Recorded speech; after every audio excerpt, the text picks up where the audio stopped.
Welcome to Module 1 of Performer Pro.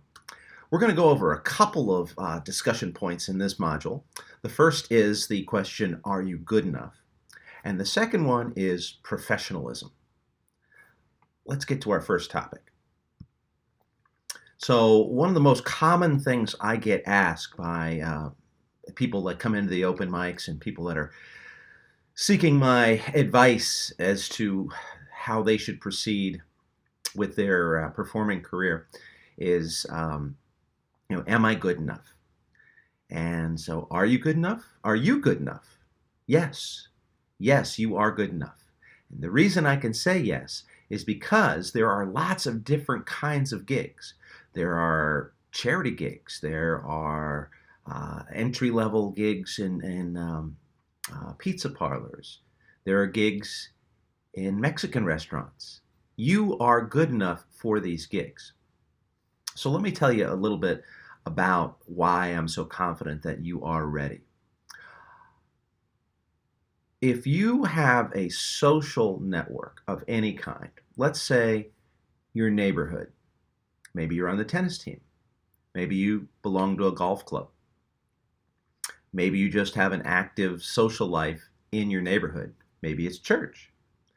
You have friends that, if asked, would support you.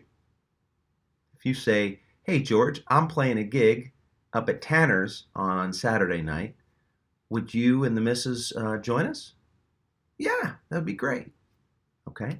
That's called engineering your first gig. Okay?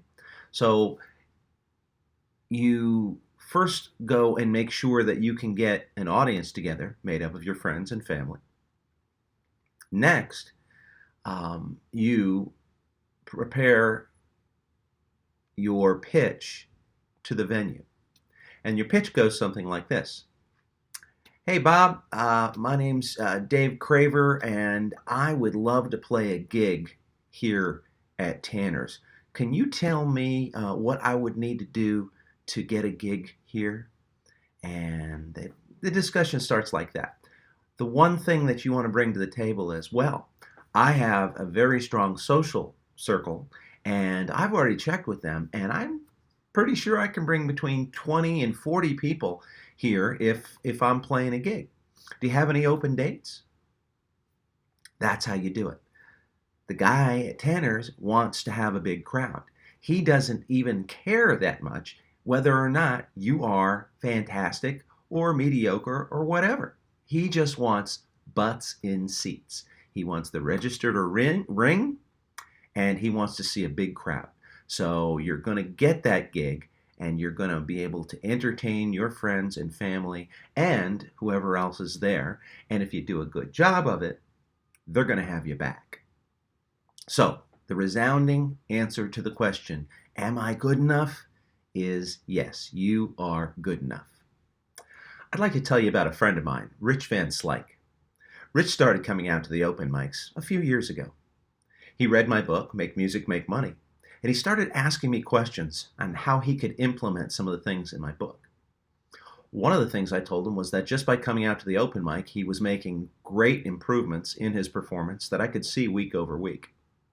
I introduced Rich to the manager of the bar where we had the open mic, Abbott's in Johns Creek. I told the manager that Rich lived in a neighborhood close by and told me that he could bring out quite a number of people if he would give him a gig. So the manager listened to Rich's performance that night, and then I put them together afterwards. Rich has been having a monthly steady gig at Abbott's every single month for over 2 years now. So when I say that I've seen this work, I have, and Rich is just one of many people with a very similar story. So don't forget, this is a big step forward. You want to make sure you prepare, you want to make sure you're ready, you want to make sure you promote and get this first gig under your belt, and the rest is downhill. So next topic, we're going to cover professionalism.